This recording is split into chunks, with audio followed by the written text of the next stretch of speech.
Hey guys, tonight we journey into the fascinating world of drug use in ancient Greece and Rome. So before you get comfortable, take a moment like the video and subscribe, but only if you genuinely enjoy what I do here. And let me know in the comments where you're tuning in from and what time it is for you. It's always fascinating to see who's joining us from around the world. Now dim the lights, maybe turn on a fan for that soft background hum, and let's ease into tonight's journey together. Imagine waking up in ancient Greece with a pounding headache, aching joints, and a fever that makes even the gentle Mediterranean breeze feel offensive. Naturally, you decide to visit the nearest pharmacy. Unfortunately, the nearest pharmacy will not be invented for another couple of thousand years, so that plan falls apart almost immediately. Instead, you live in a world where medicine, religion, and superstition all share the same dinner table. If you become ill, your family might prepare a drink made from herbs gathered on a nearby hillside. If that doesn't work, they call for a physician. If the physician looks confused, which to be fair, medicine was still very much figuring things out, someone suggests you've offended a god. Before long, you're swallowing an herbal remedy, sacrificing a goat, and promising Apollo you'll be a better person if he would kindly make the headache leave. Ancient healthcare believed strongly in covering every possible angle. As you wander through the bustling agora, the marketplace overflows with dried herbs, fragrant resins, oils, seeds, roots, flowers, and powders stored in clay jars. The air smells wonderfully earthy, although there is always the unsettling possibility that one of those pleasant aromas could also make you hallucinate for the next 12 hours. Every merchant confidently guarantees that his remedy has cured countless people. Every customer insists their grandmother makes something even better at home. Apparently, my grandmother's recipe is superior, has been part of human civilization for far longer than anyone suspected. Your world contains no chemistry laboratories, no clinical trials, and certainly no tiny instruction leaflet folded 17,000 times into a box. Instead, knowledge passes from teacher to student, healer to apprentice, parent to child. Everything depends on observation. Which leaf reduces pain? Which root calms a cough? Which flower helps someone sleep? More importantly, which innocent-looking plant causes your uncle to spend the afternoon arguing with an olive tree because he's become absolutely convinced it's judging him? The natural world is both your pharmacy and your greatest source of danger. Some plants genuinely ease suffering, others lower fevers, stop bleeding, or numb pain. Yet growing only a few steps away may be herbs capable of causing blindness, terrifying hallucinations, paralysis, or an extremely permanent cure for all earthly problems. Because of this, experienced healers earn enormous respect. They spend decades learning when each plant should be harvested, how it should be dried, what can safely be mixed together, and perhaps most importantly, what absolutely should not. Their profession requires remarkable memory, careful judgment, and the confidence to tell impatient patients that drinking 3 times the recommended amount will not make them recover 3 times faster. Human beings have apparently ignored dosage instructions since the invention of dosage instructions. As you begin exploring ancient Greece and Rome, one thing quickly becomes clear. Contrary to modern myths, these civilizations were not wandering around in a permanent cloud of intoxication. Powerful drugs certainly existed, but they were treated with surprising respect. The Greeks and Romans understood a lesson that modern medicine still repeats today. Almost every drug can heal, almost every drug can harm, and the difference often comes down to one very boring concept that humans have spent thousands of years enthusiastically ignoring: moderation. As you continue your journey through the ancient Mediterranean, one plant begins appearing almost everywhere you look. It grows quietly in cultivated fields, its pale flowers swaying gently in the breeze, before giving way to round seed pods. At first glance it seems harmless enough. beautiful even. But inside those pods lies one of the most powerful natural medicines humanity has ever discovered, the opium poppy. Thousands of years before chemists isolated morphine, Greeks and Romans had already learned that the milky sap collected from these poppies possessed remarkable properties. It could dull pain, calm violent coughing fits, reduce severe diarrhea, and help exhausted patients finally drift into sleep. In an age without anesthesia, antibiotics, or modern painkillers, this little flower was nothing short of extraordinary. If you visit the workshop of an experienced physician, you'll likely find dried poppy preparations stored alongside dozens of other medicinal ingredients. The doctor doesn't hand them out casually. Unlike the local merchant who insists his mystery potion can cure baldness, arthritis, and an unhappy marriage all at once, trained physicians know this plant deserves respect. That doesn't mean everyone uses it perfectly, of course. Human beings have always possessed the remarkable talent of hearing "use sparingly" and translating it into perhaps twice as much will work twice as well. Medical writers like Hippocrates describe opium as a valuable medicine, while later physicians such as Galen discuss its benefits in even greater detail. But they also understand that larger doses become dangerous. Too much can slow breathing, leave a patient unconscious, or prove fatal. They may not know exactly how the nervous system functions, but centuries of observation have taught them an important lesson. If your patient stops breathing, you've probably overdone it. You might expect wealthy Romans to indulge in opium recreationally at lavish banquets, but historical evidence suggests widespread recreational use was surprisingly uncommon. Opium remained primarily a medicine, rather than an everyday luxury. It was expensive, carefully prepared, and usually administered for specific illnesses instead of casual amusement. For soldiers returning from battle with shattered bones or deep sword wounds, however, the poppy could feel almost miraculous. A physician cleaning an injury might offer a carefully measured preparation to reduce agony before beginning treatment. It wouldn't remove the pain completely, but in a world where surgery often involved sharp knives and tremendous courage, even partial relief was worth its weight in silver. The humble poppy reminds you that ancient medicine was filled with contradictions. The very same plant capable of easing unbearable suffering could also become deadly in careless hands. The Greeks and Romans understood this balance surprisingly well. They didn't see powerful drugs as magical cures or forbidden poisons.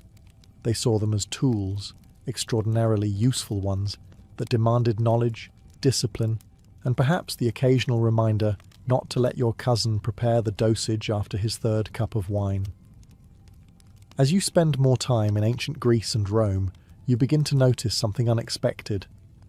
The most respected physicians are not wandering around promising miracle cures or claiming they've discovered one strange herb that solves every problem known to humanity. Quite the opposite. The best doctors are often the most cautious. You step into the practice of Hippocrates, the physician whose name still echoes through medicine today. He believes illness has natural causes rather than being solely the punishment of angry gods. This is a remarkably bold idea in the 5th century before Christ. While many people still seek divine intervention, Hippocrates insists that careful observation matters just as much as prayer. Instead of immediately reaching for the strongest remedy available, he asks questions. How long have you been ill? What have you eaten? How well have you slept? Does the pain worsen after exercise? You were hoping for a magical potion, but instead you've accidentally become part of one of history's earliest medical interviews. Centuries later, the Roman physician Galen expands this approach even further. His medical texts become so influential that doctors will continue studying them for well over 1,000 years. Galen carefully records hundreds of plants, minerals, and animal products that might help treat different conditions. Some of his conclusions prove surprisingly accurate. Others, age somewhat less gracefully. Ancient medicine occasionally wandered into territory where confidence exceeded evidence by a comfortable margin. For both physicians, however, drugs are only one part of treatment. They often prescribe changes in diet, exercise, sleep, bathing, and fresh air before reaching for stronger remedies. Sometimes the best medicine is simply eating better and getting enough rest. Admittedly, that recommendation has never sold particularly well throughout history. When stronger substances become necessary, dosage matters enormously. A physician preparing opium or mandrake does not simply scoop out a generous handful while saying, "That looks about right." At least, not if he hopes to keep his reputation. Experienced doctors understand that every powerful medicine exists on a narrow line between healing and harm. Their patients, unfortunately, do not always make life easy. Some insist on doubling their medicine because they feel impatient. Others stop treatment the moment they feel slightly better. A few ignore every instruction entirely before returning several days later, wondering why nothing improved. You begin to suspect physicians have been quietly sighing at their patients since the invention of patience. The greatest lesson these ancient doctors leave behind is not any single remedy, but a way of thinking. Observe carefully. Record everything. Respect powerful drugs. Never assume more is automatically better. It is wisdom earned through centuries of experience and advice that remains surprisingly difficult for humanity to follow. By now, you've probably noticed that wine appears almost everywhere you go. It sits on breakfast tables, accompanies business meetings, flows during religious festivals, and somehow finds its way into nearly every respectable dinner.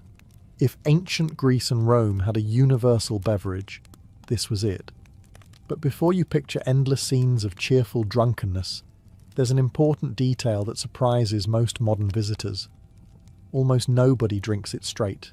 To your amazement, pouring unmixed wine into a cup immediately earns a few raised eyebrows. At a Greek symposium, a gathering where wealthy men debate philosophy, politics, poetry, and occasionally whose beard looks the most distinguished, the wine is carefully diluted with water inside a large mixing bowl called a crater. Drinking it undiluted is considered uncivilized. That's something barbarians supposedly do. The Greeks pride themselves on moderation, self-control, and reason. Of course, after the seventh cup, those philosophical discussions occasionally become considerably less reasonable, but it's the principle that matters. You quickly discover that wine serves purposes far beyond simple recreation. Since clean drinking water isn't always reliable, diluted wine often becomes the safer choice. The alcohol helps reduce bacteria, making everyday meals a little less adventurous from a digestive standpoint. Physicians also prescribe wine regularly. Depending on what troubles you, they might recommend sweet wine, aged wine, diluted wine, warmed wine, or wine infused with herbs. Sometimes they mix it with honey, spices, resin, or medicinal plants. In other words, the ancient doctor is essentially preparing a cocktail, but one intended to cure your cough rather than encourage questionable dancing. Some remedies taste surprisingly pleasant.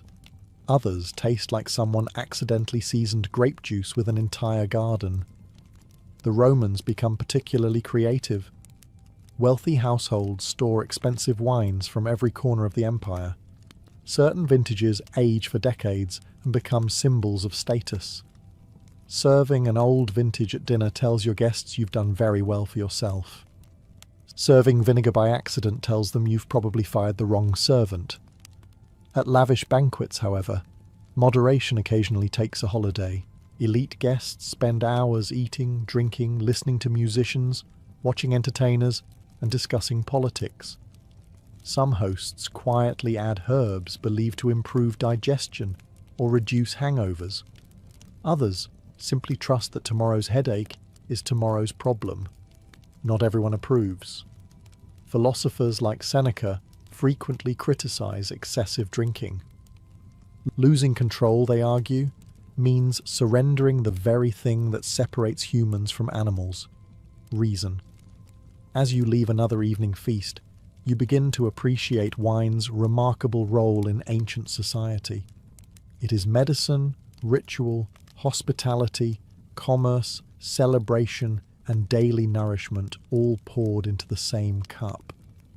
The Greeks and Romans respected it deeply, while simultaneously proving that even civilizations famous for moderation occasionally needed someone to say, "Perhaps you've had enough for tonight."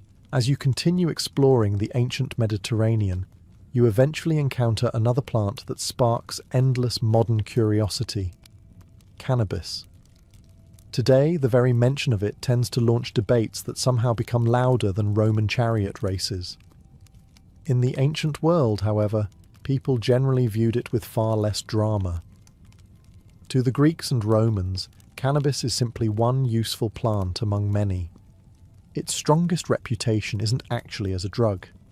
It's as a remarkably practical crop. Walk through any busy port, and you'll see ships preparing for voyages across the Mediterranean. Their thick ropes, sturdy sails, fishing nets and rigging often rely on hemp fibres. Without them, merchants don't trade, fishermen don't fish, and Roman tax collectors become very unhappy, because fewer ships mean fewer taxes.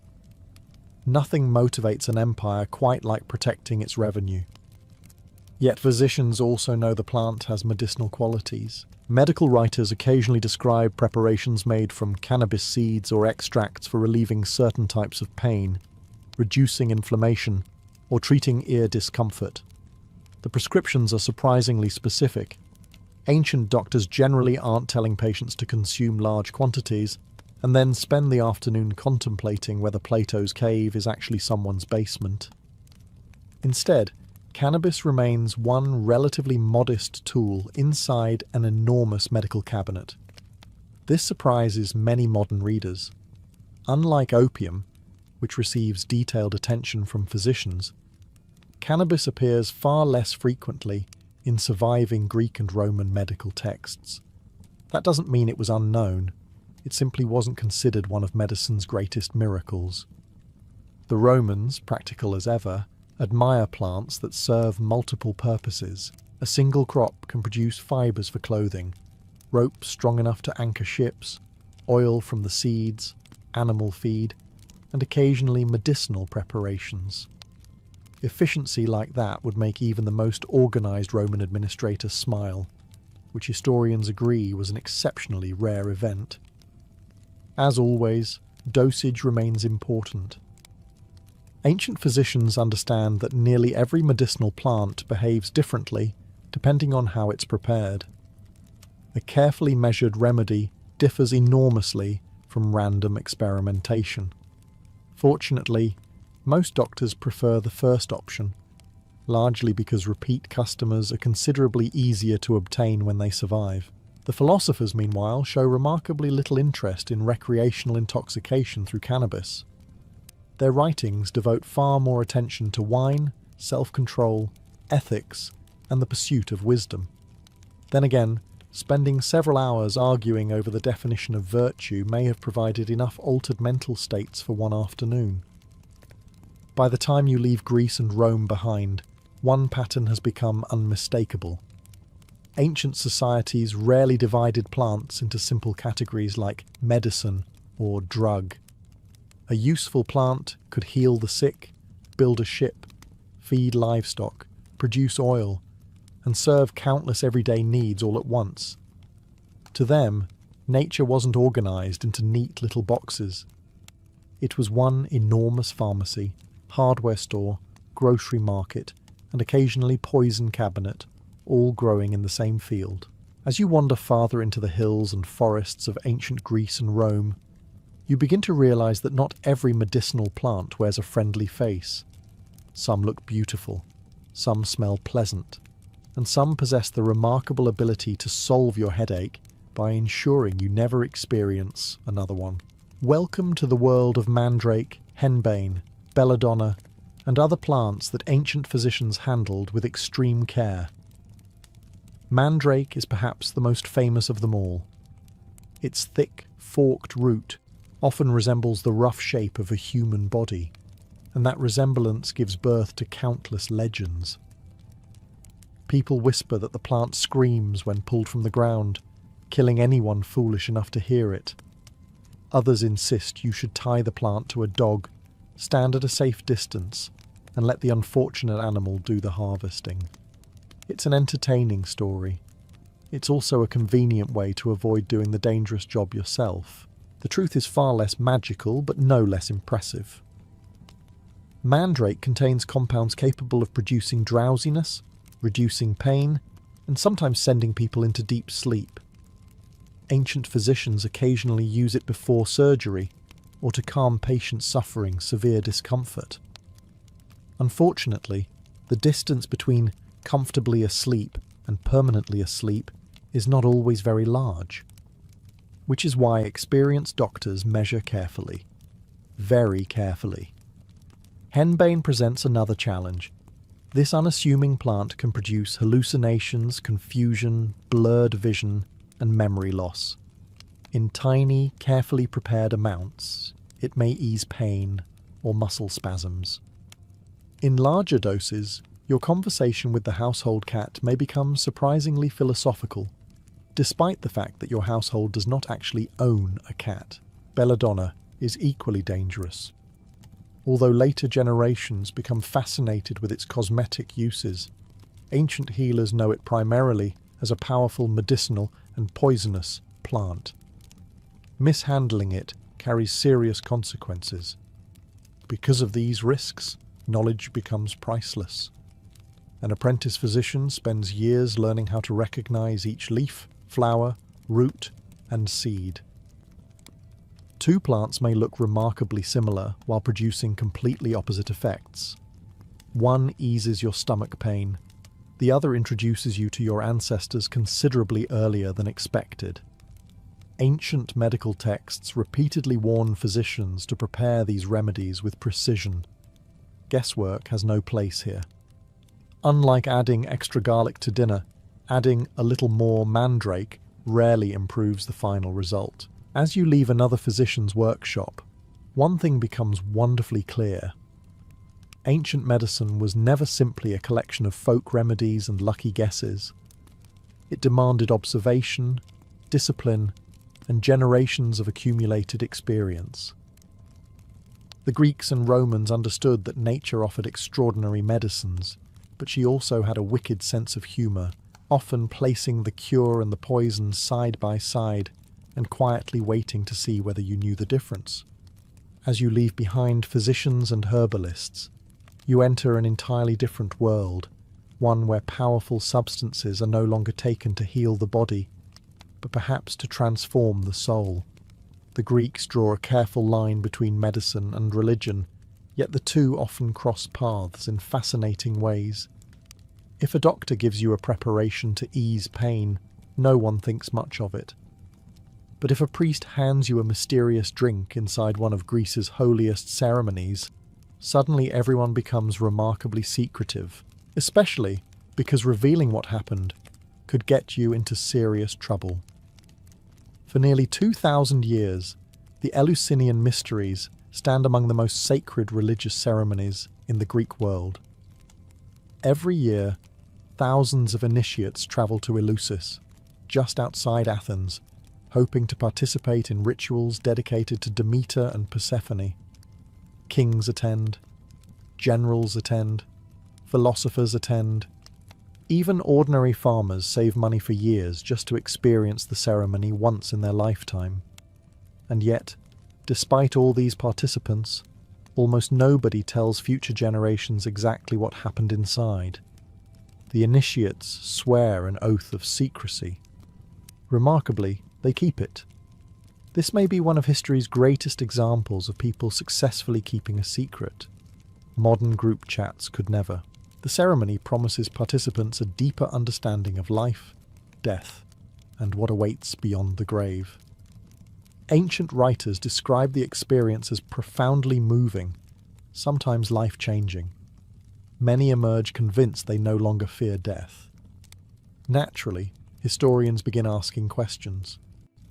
What exactly produced such powerful experiences? One theory suggests that participants drank a sacred beverage called kykeon. Ancient sources describe it as a mixture of water, barley, and mint. Simple enough, or perhaps not.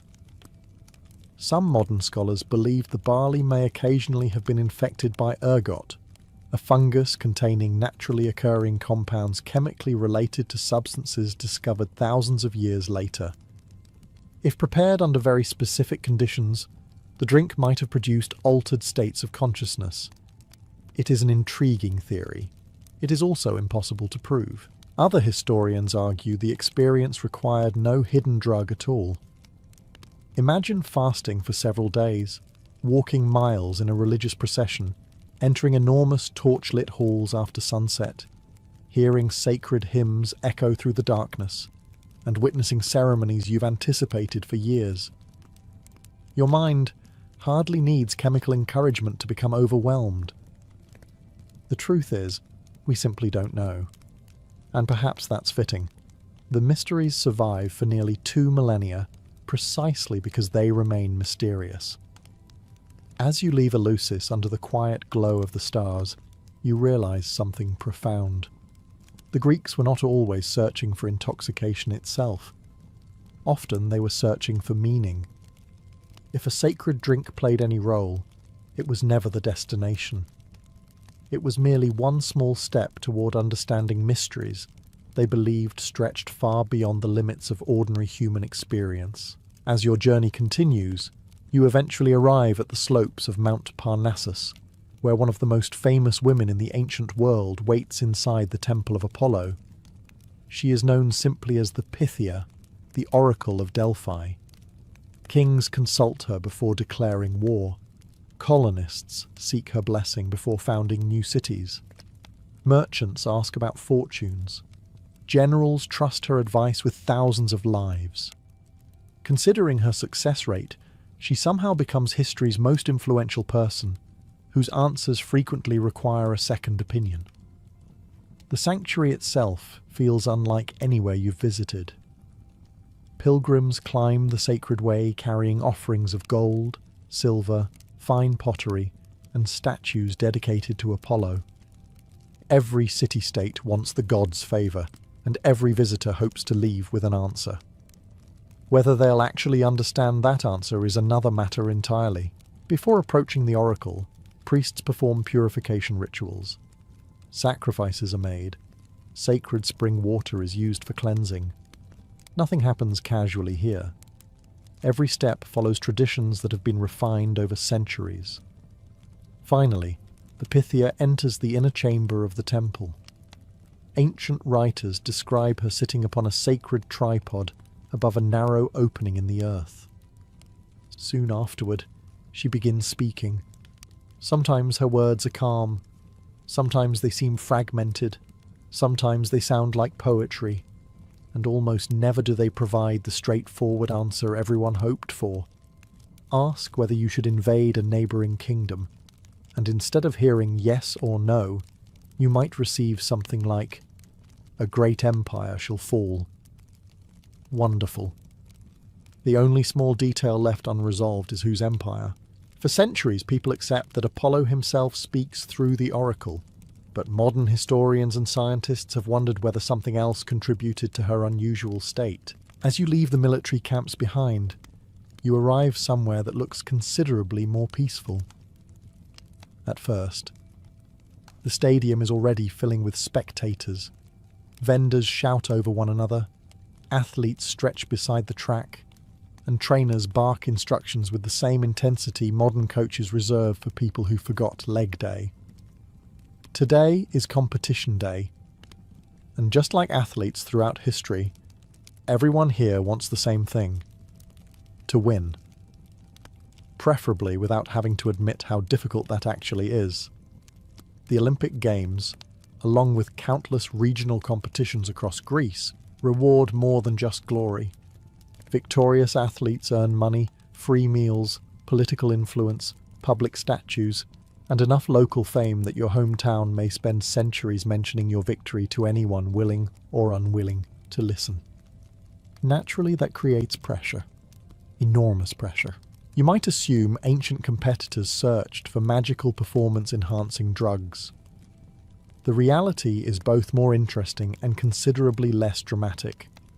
Most athletes focus obsessively on diet. Trainers prescribe carefully planned meals rich in cheese, bread, figs, and eventually large quantities of meat. Earlier Greek athletes often rely heavily on plant-based diets, but by the classical period many competitors believe meat provides additional strength. Whether it actually transforms someone into an unbeatable champion remains open to debate. It certainly makes butchers very happy. Beyond food, athletes consume herbal preparations believed to improve stamina, reduce fatigue, or aid recovery after brutal training sessions. Some physicians recommend stimulating plants, while others prescribe restorative tonics following competition. Modern science would probably classify many of these remedies somewhere between possibly helpful and thank you for participating. Massage also becomes an essential part of athletic preparation. Before every event, your body is covered in olive oil and vigorously rubbed by attendants. The oil protects the skin, warms the muscles, and helps loosen stiff joints. Afterwards, dirt, sweat, and oil are scraped away using a curved bronze tool called a strigil. It is surprisingly effective. It is also one of history's least glamorous spa treatments. Pain remains a constant companion. Sprained ankles, torn muscles, bruised ribs, and fractured fingers are common. Physicians treat these injuries with herbal poultices, bandages, wine, and occasionally stronger medicines like opium when the pain becomes severe. Not to make athletes perform better, simply to help them recover, the Greeks place enormous value on fair competition. Victory is supposed to demonstrate excellence, discipline, and favour from the gods, not clever chemistry. Athletes caught cheating through bribery or deception face public disgrace, heavy fines and statues erected to remind everyone exactly what happens when ambition outruns integrity. As you watch another race begin, you realise something hasn't changed in over 2,000 years. Athletes still search for better training methods, better diets, faster recovery, and every legal advantage they can find. The equipment has evolved, the stadiums have grown larger, and the shoes have become significantly more comfortable. But the desire to shave one more second off the clock remains just as powerful as it was beneath the Greek sun. As the sun begins to set over Rome, you receive an invitation that most people would never refuse. A wealthy senator is hosting a banquet. You arrive at a sprawling villa where servants hurry through marble corridors carrying silver platters, imported wines, exotic spices, and enough food to feed a small village. Outside, fountains sparkle beneath torchlight. Inside, guests recline on luxurious couches, pretending they haven't been competing to display their wealth since the moment they walked through the front door. Ancient Roman banquets are about much more than eating. They are performances. Every dish announces the host's fortune. Every imported ingredient advertises his connections. Every expensive wine quietly whispers, "Look how successful I've become." The whisper, admittedly, is quite loud. Wine flows continuously throughout the evening, but unlike the Greeks, many Romans, especially during the imperial period, become increasingly comfortable drinking stronger mixtures. Servants constantly refill cups, while musicians play softly in the background, and entertainers perform between courses. Conversation shifts from politics to philosophy, from military victories to scandalous gossip. Some subjects have clearly survived every civilization. As the evening stretches on, physicians occasionally recommend herbal mixtures designed to aid digestion after enormous meals. Mint, fennel, anise, cumin, coriander, and countless other herbs appear both in the food and in medicinal drinks. Some guests even believe certain plants can reduce drunkenness or prevent tomorrow's headache. Modern science would politely describe those claims as optimistic. If hangover cures actually worked as advertised, humanity would have solved that particular problem sometime around the reign of Augustus. The wealthiest Romans sometimes experiment with stronger herbal preparations believed to promote relaxation, improve sleep, or relieve the discomfort caused by excessive eating and drinking. These remedies usually come from physicians rather than party guests, for good reason. Taking medical advice from the man currently singing at a statue is rarely considered best practice. Roman writers often criticize these extravagant feasts. Philosophers like Seneca argue that luxury has become an addiction of its own. He mocks guests who eat far beyond hunger simply because another expensive course appears before them. According to him, many wealthy Romans are no longer dining for nourishment, but competing in an endless contest of excess. Not everyone approves of these lavish displays. Many ordinary Romans will never experience such luxury. Their meals remain simple: bread, olives, vegetables, cheese, and occasionally fish or meat. The legendary banquets belong almost entirely to society's elite, making them far less common than modern imagination sometimes suggests. As you quietly leave the villa long after midnight, servants are still clearing dishes, while exhausted musicians finish their final songs. You realise the greatest intoxication on display wasn't always caused by wine or herbal remedies. Sometimes it was wealth itself. And just like every other powerful substance you've encountered in the ancient world, too much of it often left people making decisions they would probably regret by sunrise. As you've travelled through Greece and Rome, you've encountered opium, wine, mandrake, cannabis, and countless medicinal herbs. By now, you may be wondering something that seems almost unavoidable. Did people become addicted? The short answer is yes. The longer answer is considerably more interesting. The Greeks and Romans didn't have modern medical terms like substance use disorder or detailed neurological theories about addiction. They knew nothing about dopamine receptors or brain chemistry, but they didn't need microscopes to recognize when someone could no longer control themselves. They simply watched. And people, as it turns out, have always been remarkably predictable. A man who could no longer finish a meal without several cups of wine. A patient who insisted on taking stronger and stronger doses of opium. A wealthy aristocrat whose entire daily routine revolved around pleasure rather than responsibility. The ancients noticed these patterns just as easily as we would today. Greek philosophers were especially fascinated by self-control. Plato and Aristotle argued that reason should govern desire, not the other way around. According to them, every person contained competing impulses. Wisdom meant allowing your rational mind to remain firmly in charge. Easier said than done. It still is. The Stoics took this idea even further. Philosophers like Epictetus and Seneca believed true freedom came from mastering your own desires. If you needed wine to feel happy, they argued, then wine had quietly become your master. That must have made dinner parties slightly awkward.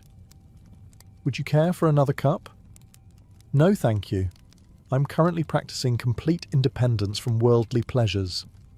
Very well. More for everyone else.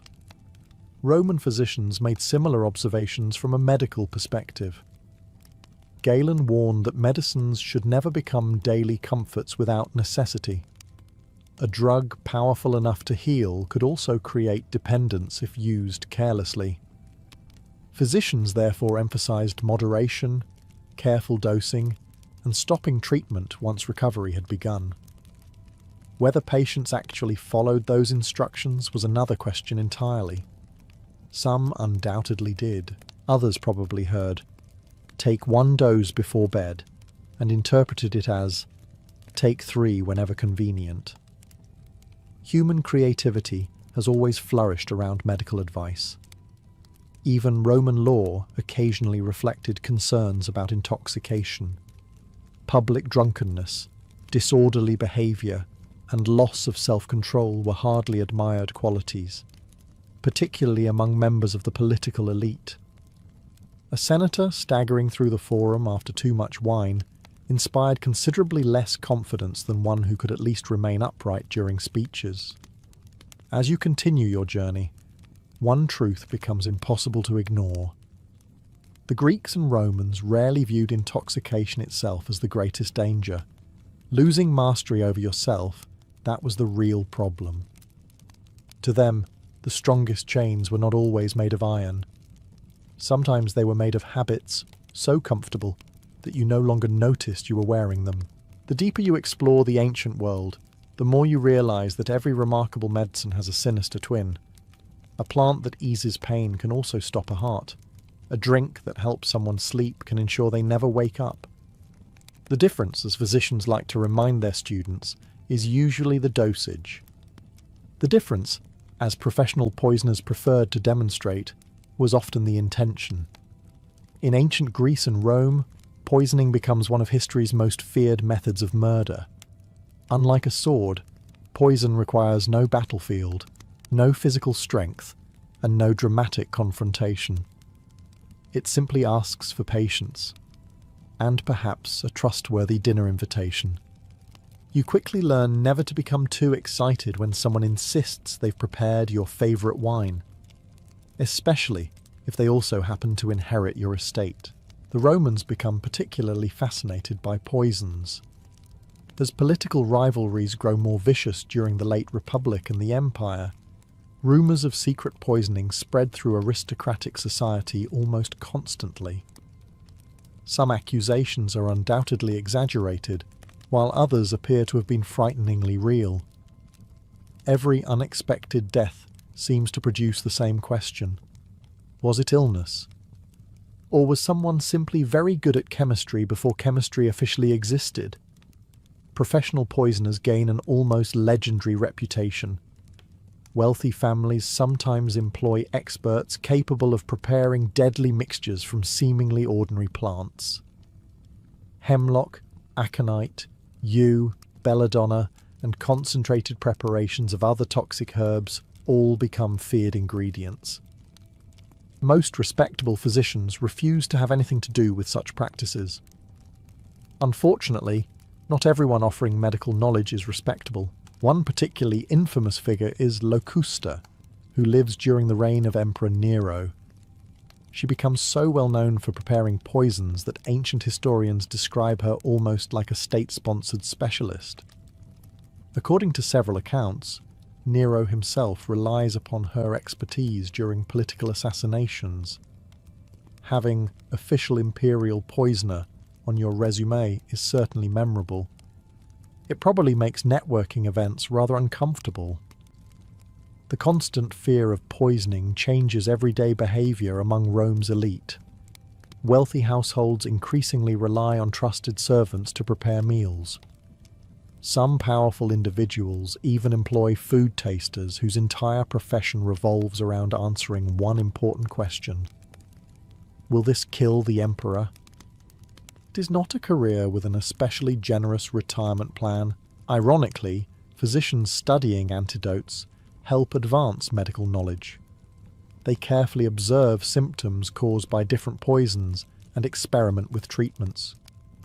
Some even develop complex antidote mixtures, hoping one remedy might protect against multiple toxins. Most prove only partially effective.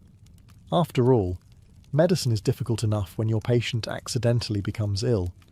It becomes considerably harder when someone has deliberately tried to make sure they don't recover. As you leave the dangerous world of ancient poisons behind, one lesson stands above all the others. Nature itself was never good or evil. The same fields that produced life-saving medicines also produced deadly toxins. In the end, the greatest danger was rarely the plant growing in the hillside. It was the human hand that decided how to use it. By now you've wandered through temples, military hospitals, physicians' workshops, aristocratic banquets, and even the mysterious halls of Eleusis. Along the way you've encountered opium, cannabis, mandrake, wine, henbane, and enough medicinal herbs to make a modern botanical garden feel slightly underprepared. So here's the question. Were ancient Greece and Rome societies filled with people constantly looking for their next intoxicating experience? Not even close. In fact, one of the biggest misconceptions about the ancient world comes from looking at a few fascinating stories and assuming everyone behaved that way. It's a bit like finding one modern billionaire who owns a private island and concluding that the average person commutes to work by helicopter. History rarely works like that. The overwhelming majority of Greeks and Romans spent their days farming, fishing, building roads, raising children, tending livestock, paying taxes, repairing roofs, arguing with neighbours, and hoping next year's harvest wouldn't be ruined by drought. Exciting? Not always. Historically accurate? Very much so. Most ordinary people simply didn't have regular access to expensive medicinal drugs. Opium preparations were valuable. Exotic herbs often cost money. Physicians themselves weren't available in every village, and when they were, their services weren't always cheap. If you developed a headache after working 12 hours in the fields, there was a good chance the prescribed treatment would be get some rest. Not because your doctor lacked imagination, because tomorrow you still had to work 12 hours in the fields. Ancient writers also make it clear that moderation was considered a virtue. Philosophers praised self-control. Physicians warned against excessive use of medicines. Religious ceremonies surrounded powerful substances with strict rituals rather than casual consumption. Even wine, the most common intoxicant in both civilizations, came with social expectations. Drink moderately. Maintain your dignity. Don't embarrass yourself. Simple advice. Remarkably difficult for certain dinner guests. Hollywood and popular novels often portray Roman banquets as endless scenes of wild intoxication, while Greek philosophers are sometimes imagined wandering around in permanent mystical trances. Reality is considerably less dramatic. The famous banquets belonged mostly to wealthy elites. The sacred mysteries involved only specific religious festivals. Medical drugs were generally administered by trained healers for practical purposes. For everyone else, life remained wonderfully ordinary. They worried about crops, weather, taxes, marriage, aging parents, difficult landlords, and whether their donkey would decide today was another excellent opportunity to stop walking halfway home. Some problems truly are timeless. As you look back across the ancient Mediterranean, you begin to appreciate how disciplined these societies often were regarding powerful substances. They certainly possessed drugs capable of easing pain, inducing sleep, or altering consciousness. But unlike many modern myths suggest, they rarely celebrated intoxication for its own sake. More often than not, they respected these substances because they understood a simple truth. The most powerful medicines deserved the greatest caution, and wisdom wasn't found in escaping reality. It was found in knowing when not to. As your journey through ancient Greece and Rome comes to an end, you might expect to walk away with a list of strange plants, mysterious potions, and colourful stories about philosophers accidentally drinking the wrong herbal mixture. Instead, you leave with something much more surprising.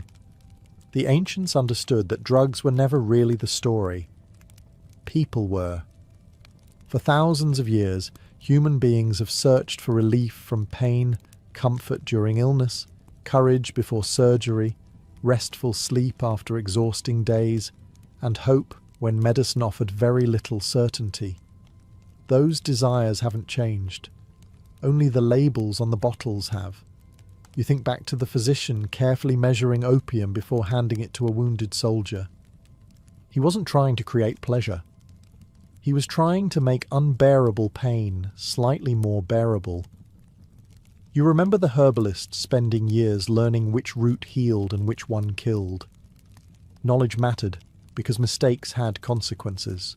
You remember the priests at Eleusis reminding you that people have always searched for experiences larger than themselves. You remember the philosophers who spent far less time asking, "What can this substance do?"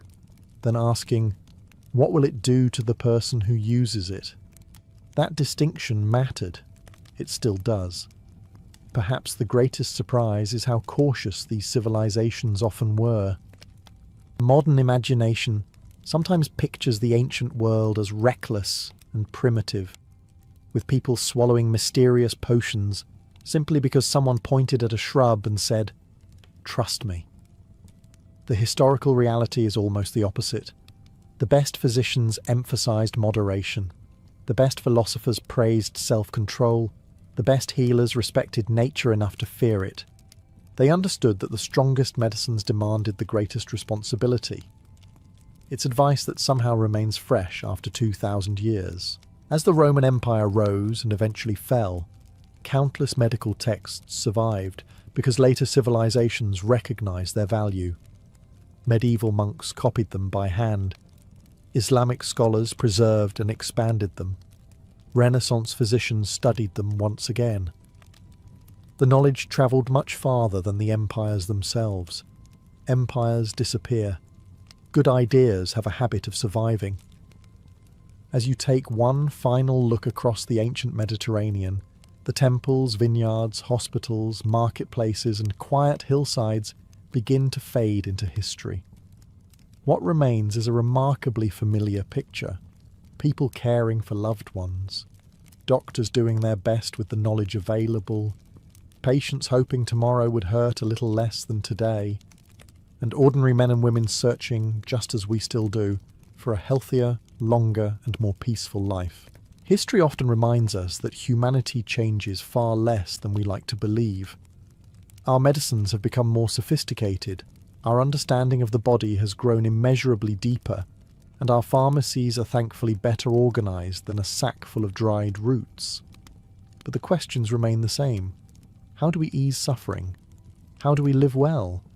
And perhaps most importantly, how do we use powerful tools wisely? Those are questions the Greeks and Romans asked every bit as earnestly as we do today. And in many ways we're still searching for the same answers. The streets of Rome never truly sleep. Before the sun has even climbed above the tiled rooftops, the city is already roaring to life. Bakers fire their ovens, donkeys pull wagons piled high with grain, merchants argue over prices before breakfast, and somewhere nearby, a blacksmith has decided that dawn is the perfect time to remind everyone that iron is, in fact, very loud.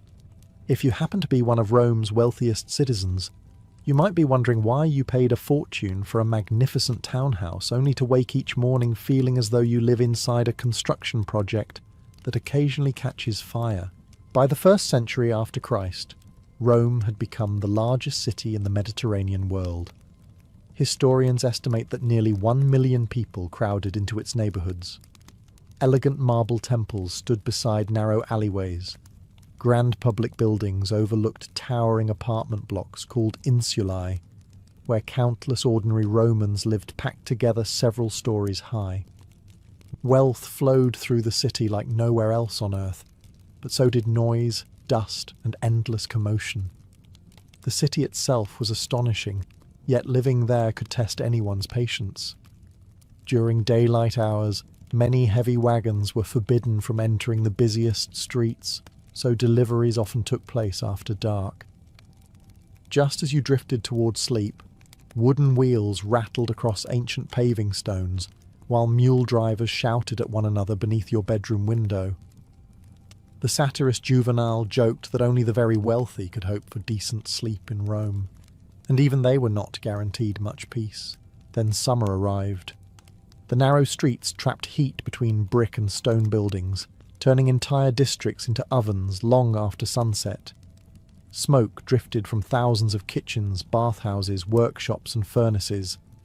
Public latrines, fish markets, livestock, open drains, and overcrowded neighbourhoods combined to produce an atmosphere that was unforgettable for all the wrong reasons.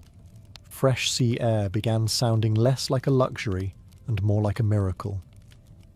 Of course, rich Romans enjoyed comforts beyond the reach of ordinary citizens. Their homes often featured shaded courtyards, elegant fountains, colourful frescoes, polished marble floors, and private dining rooms. Yet none of those expensive decorations could silence shouting neighbours, political demonstrations, wandering musicians, barking dogs, or the determined rooster who seemed convinced that dawn began whenever he felt inspired. Life at the top also came with constant obligations. Senators attended endless meetings. Wealthy patrons greeted clients every morning before sunrise. Friends expected invitations, rivals watched every public appearance, and gossip spread through Rome faster than wildfire. Success meant living under permanent observation. Every dinner, every conversation, and every decision became part of your public reputation. Eventually, many members of Rome's elite reached the same conclusion. If wealth was supposed to bring comfort, why remain surrounded by endless crowds, unbearable heat, and constant demands? The answer waited beyond the city walls. Along Italy's glittering coastline stood magnificent villas overlooking calm blue waters, where sea breezes replaced smoke, waves replaced wagon wheels, and mornings began with birds instead of arguments. Rome remained the centre of power, but for those fortunate enough to afford it, true luxury increasingly meant escaping the capital whenever possible. For the richest Romans, leaving the city behind was never about abandoning Rome. It was about finally enjoying everything their success had earned. Once the decision to escape Rome had been made, another question followed almost immediately. Where should a wealthy Roman disappear to? The answer, for many, was simple. Somewhere the sea sparkled, the air smelled of salt instead of smoke, and the journey was short enough that they could return to the capital whenever politics demanded it. After all, abandoning Rome completely would have been unthinkable. A senator who vanished for months risked becoming yesterday's news, and in Roman politics, yesterday's news rarely enjoyed tomorrow's influence. The undisputed jewel of coastal living was the Bay of Naples. Sheltered by gentle hills and warmed by a mild climate, it offered breathtaking scenery throughout the year. The towns of Baiae, Puteoli, Herculaneum, Pompeii, and Stabiae became lined with magnificent villas belonging to senators, generals, wealthy merchants, and even emperors themselves. Baiae, in particular, earned a reputation that would have delighted modern travel advertisers. Warm mineral springs bubbled naturally from the earth, luxurious bathhouses overlooked the sea, lavish gardens stretched toward the shoreline, and private docks welcomed elegant pleasure boats. It was often described as the most fashionable resort in the Roman world. Of course, wherever rich Romans gathered, rumours quickly followed. Ancient writers loved portraying Baiae as a place where fortunes disappeared almost as quickly as self-control. Banquets stretched late into the night, wine flowed freely, musicians entertained wealthy guests, and political rivals occasionally found themselves sitting at the same dinner table pretending to enjoy each other's company. Some moralists complained that Baiae softened Roman discipline. Others quietly purchased villas there anyway. Not everyone headed south. Some preferred the quieter coastline around Antium, while others built homes near the hills overlooking the Tyrrhenian Sea. A few sought the dramatic beauty of Capri, whose towering cliffs offered privacy difficult to find anywhere else. The island later became closely associated with Emperor Tiberius, who spent much of his reign there, governing an empire from a palace that overlooked the endless blue horizon. Natural beauty played an enormous role in choosing these locations. Roman architects carefully positioned villas to capture cooling sea breezes during the scorching summer months. Large windows framed panoramic views of the water, while shaded terraces allowed owners to enjoy long afternoons without baking beneath the Mediterranean sun. Every detail served one purpose: making nature itself part of the architecture. The coast also remained surprisingly practical. Excellent roads connected these retreats to Rome, while the sea offered another convenient highway.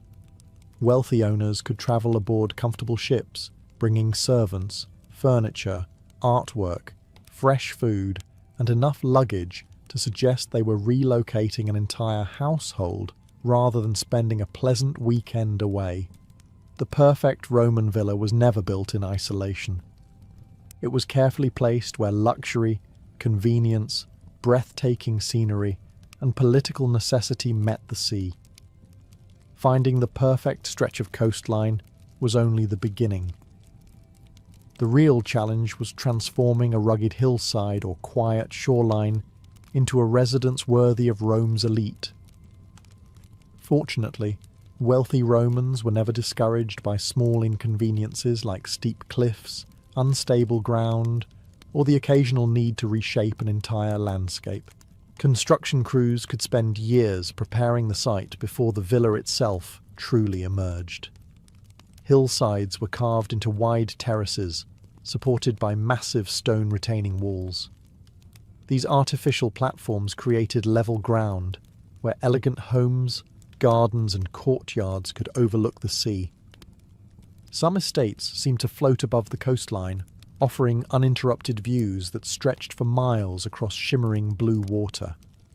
Roman architects believed a villa should work with nature rather than fight against it. Instead of hiding the surrounding landscape, they designed the house to celebrate it. Long covered walkways connected different wings of the estate. Open courtyards invited sunlight into the centre of the home, while colonnades framed the sea like an enormous living painting.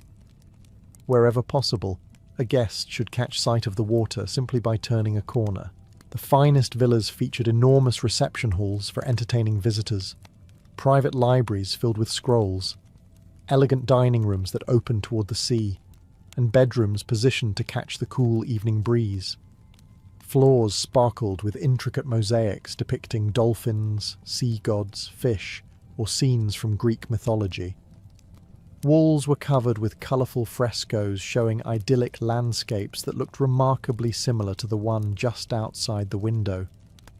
Water itself became both decoration and engineering masterpiece. Aqueducts or carefully built cisterns supplied fresh water to fountains, ornamental pools, bath complexes, and lush gardens. Visitors might hear gentle splashing long before they reached the front entrance. It created an atmosphere of constant calm, even during the hottest months of the year. The gardens received just as much attention as the buildings. Cypress trees lined elegant pathways. Roses, lilies, violets, and fragrant herbs filled the air with perfume. Marble statues stood among carefully trimmed hedges, while shaded pergolas provided pleasant places to escape the afternoon sun.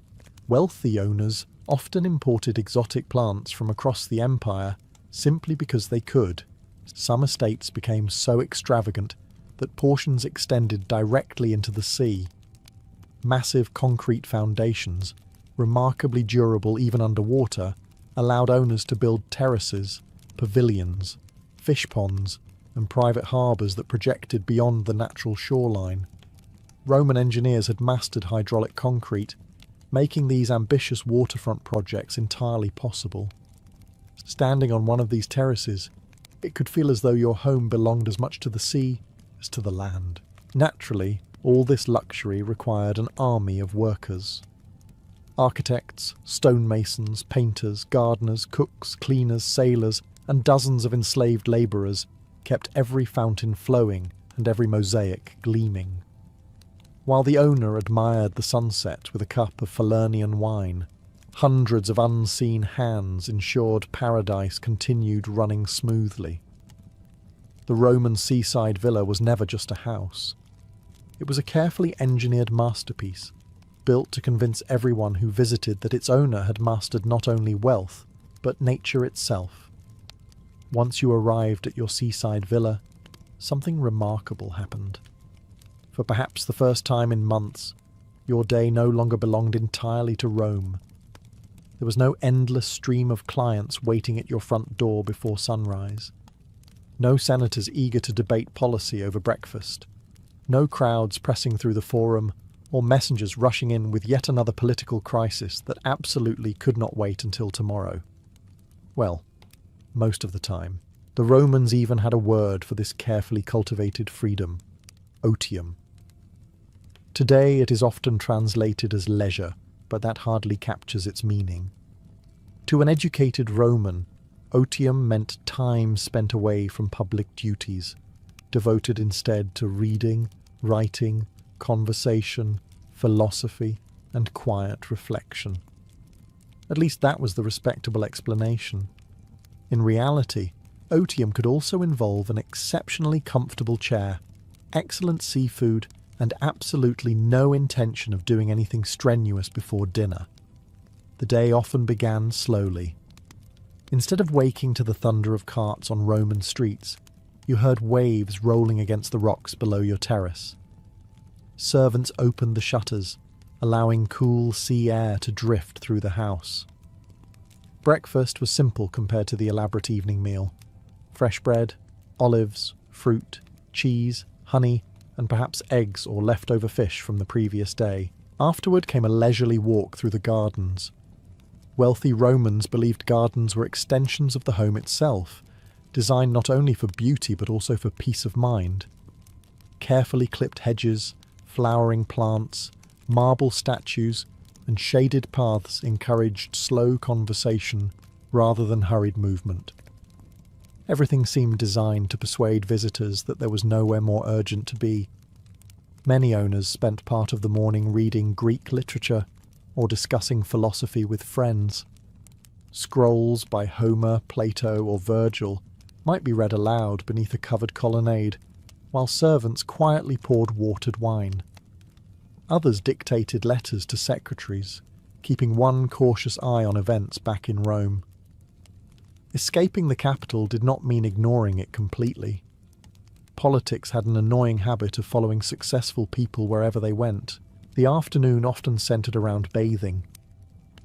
Private bath complexes inside the villa rivaled many public baths in the city, complete with heated rooms, warm pools, cold plunges, and massage areas. Afterward, a light meal might be served before owners rested during the hottest hours of the day. The Mediterranean sun had little interest in whether someone was wealthy enough to own several villas. As evening approached, the estate came alive again. Friends arrived by boat or horseback. Musicians prepared their instruments. Lamps illuminated the gardens, and cooks transformed the day's fresh catch into elegant dishes. Laughter drifted across the water as the sea reflected the last orange glow of sunset. For Rome's elite, these coastal retreats offered something almost impossible to find within the capital itself. Not simply luxury, but the rare feeling that time had finally begun to move at the pace of the tides rather than the demands of an empire. No Roman seaside villa, no matter how beautiful its gardens or breathtaking its view, could truly earn admiration without one essential ingredient: an unforgettable dinner. The evening meal, known as the cena, was the highlight of the day. It was far more than an opportunity to eat. It was a carefully staged performance where wealth, education, hospitality, and social status were all displayed on equal footing with the food itself. If your guests left impressed, you had succeeded. If they left talking about your dinner for the next month, even better. Preparations began long before anyone arrived. Servants polished silver cups until they reflected the afternoon sun. Marble tables were decorated with flowers gathered from the gardens. Oil lamps were arranged to cast a warm glow across painted walls and colourful mosaics. Every detail mattered. Unlike many dining rooms in Rome, those in seaside villas were designed to embrace the landscape. Wide openings overlooked the sea, allowing cool evening breezes to drift inside. As guests reclined on comfortable couches arranged around low tables, they could watch fishing boats returning to shore while waves quietly rolled beneath the cliffs below.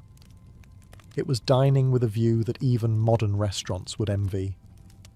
The menu celebrated both the empire and the coast itself. Fresh oysters, mussels, sea bass, mullet, octopus, and lobster appeared alongside roasted meats, cheeses, figs, olives, and baskets of warm bread. Fish often reached the kitchen only hours after being caught. Wealthy owners sometimes maintained their own fish ponds within the estate, ensuring that dinner was as fresh as possible. Naturally, everything received a generous seasoning of garum, Rome's famous fermented fish sauce. It flavoured countless dishes across the empire. Modern noses might hesitate at the description, but Roman diners considered it a mark of refined taste. Like many acquired tastes throughout history, it probably sounded better after several cups of wine. Speaking of wine, it flowed constantly. Servants mixed it with water before serving, as drinking unmixed wine was widely viewed as uncivilized. Throughout the evening, cups were continually refilled while guests toasted victories, friendships, successful business ventures, or simply the fact that they were fortunate enough not to be spending the evening sweating in Rome. Entertainment often accompanied the meal. Musicians played soft melodies on the lyre or flute, while poets recited verses from memory. Skilled dancers performed between courses, and philosophers occasionally joined the conversation, though preferably not the sort who insisted on discussing mortality while everyone was enjoying dessert. Conversation remained just as important as the food. Politics, literature, military campaigns, architecture, philosophy, and the latest scandals all found their place around the table. A clever joke could earn as much admiration as an expensive serving of imported delicacies. Fortunately, Roman politicians supplied an endless source of material. As darkness settled over the coastline, lamps flickered across terraces overlooking the sea. Gentle waves echoed below, while laughter drifted into the warm Mediterranean night. For a few precious hours, surrounded by good company and endless water, the worries of Rome felt wonderfully far away. For all the peace offered by the sea, one thing refused to remain in Rome: work. The wealthy citizens who escaped to their coastal villas often liked to imagine they had left politics, business, and responsibility safely behind the city walls. Reality, however, had other plans. Rome was an empire stretching from Britain to the deserts of Syria, and empires had an inconvenient habit of generating problems every single day. Sooner or later, someone would arrive carrying a scroll. Messengers regularly travelled between Rome and the coastal estates, riding horseback along the great Roman roads, or sailing across calm waters when conditions allowed. They delivered letters from senators, magistrates, family members, business partners, and occasionally the emperor himself. Some messages contained invitations to important meetings. Others carried reports from distant provinces. A few undoubtedly began with the ancient equivalent of, "Sorry to bother you while you're relaxing." Many villa owners remained deeply involved in managing enormous fortunes. Their wealth rarely came from a single source. One senator might own farms producing olive oil in Hispania, vineyards in Campania, rental buildings in Rome, merchant ships crossing the Mediterranean, and mines in the provinces. Keeping track of such an empire required constant correspondence. Fortunately, wealthy Romans employed educated secretaries, many of them highly trained enslaved Greeks, who organised documents, copied letters, maintained financial records, and wrote as their masters dictated. The owner might stroll through a shaded garden discussing philosophy one moment, then spend the next hour issuing instructions about grain shipments, tax collections, or legal disputes hundreds of miles away. The villa itself often functioned as a small administrative centre. Visitors arrived seeking favours or advice. Local officials requested assistance. Business associates negotiated contracts beneath covered porticos, while servants quietly offered wine and fruit. Even in paradise, meetings had an unfortunate tendency to appear. Politics remained impossible to escape entirely. A senator could not simply vanish every summer without consequences. Friendships needed maintaining. Alliances required careful attention. Rivals never took holidays, and neither did ambition. Many owners therefore treated their villas as temporary retreats rather than permanent residences, returning to Rome whenever important debates, elections, or imperial ceremonies demanded their presence. Ironically, some of Rome's biggest decisions were shaped far from the capital itself.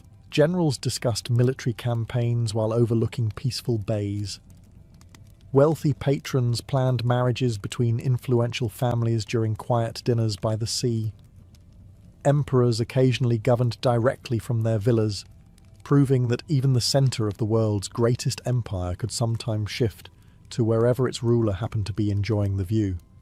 The coastline offered escape from Rome's noise, its crowds, and its relentless pace.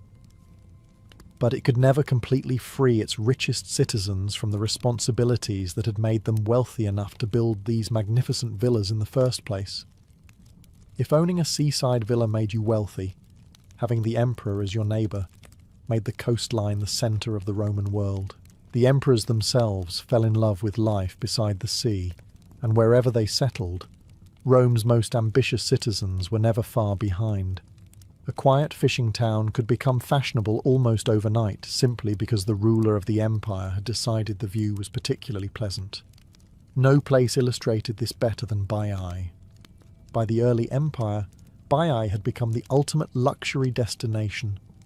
Emperors, senators, victorious generals, and enormously rich merchants all built magnificent residences overlooking its calm waters. Ancient writers described terraces climbing the hillsides, marble villas stretching toward the sea, private harbours crowded with elegant pleasure boats, and bath complexes fed by naturally heated mineral springs bubbling beneath the earth. To wealthy Romans, Baiae represented everything success was supposed to look like. Of course, it also gained a rather colourful reputation. Roman moralists complained endlessly about what happened there. According to authors like Seneca, Baiae encouraged laziness, extravagance, and every imaginable form of excess. Music echoed late into the night. Lavish banquets blurred into lavish parties. Expensive perfumes floated through the air, while brightly painted boats carried fashionable guests across the bay. If an elderly philosopher declared that civilization was collapsing because people were enjoying themselves too much, there was an excellent chance he was talking about Baiae. Not every emperor visited simply for pleasure. Some used their coastal residences as genuine centres of government. Emperor Augustus frequently stayed along the Bay of Naples, combining relaxation with official business.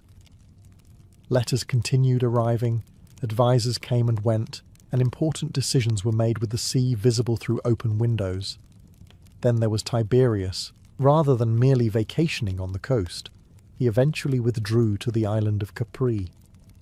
High above the Mediterranean, he constructed an extraordinary palace overlooking towering cliffs and endless water.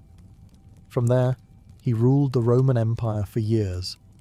Messengers crossed constantly between Capri and Rome, carrying orders that affected millions of people across 3 continents. Capri's dramatic isolation provided both security and privacy. Visitors could be carefully controlled, while spectacular views reminded everyone that the emperor occupied a position quite literally above the rest of society. Naturally, rumours flourished. Ancient historians filled their pages with sensational stories about Tiberius's final years on Capri. Some accounts are almost certainly exaggerated, written decades later by authors who delighted in scandal as much as accuracy. Separating fact from political gossip remains difficult even today, proving that celebrity rumours are far older than social media. The imperial presence transformed the entire coastline. Roads improved, ports expanded, luxury businesses flourished, and wealthy Romans hurried to build villas nearby. After all, networking became much easier when the emperor's dinner invitation required only a short boat ride instead of a journey across Italy. For Rome's elite, the coast was no longer simply a beautiful retreat. It had quietly become one of the empire's most influential addresses. Nothing, not even the grandest Roman seaside villa, could escape the passage of time. For generations, these magnificent estates stood as symbols of unimaginable wealth. Their gardens bloomed each spring, fountains sparkled beneath the Mediterranean sun, and elegant banquets continued long after their original owners had disappeared from history. Children inherited them, expanded them, and added new wings, fresh mosaics, and larger bathhouses, convinced that their family's paradise would last forever. History, unfortunately, had other plans. The first great blow arrived not from invading armies, but from nature itself. In the year 79 after Christ, Mount Vesuvius erupted with terrifying force.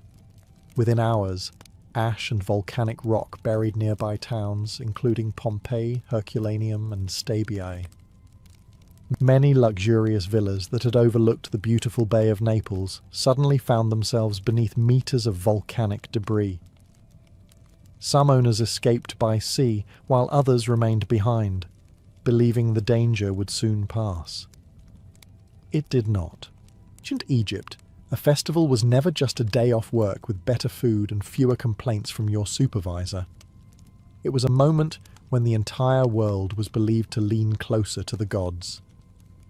For most of the year, the most sacred statues of Egypt's gods remained hidden inside temple sanctuaries.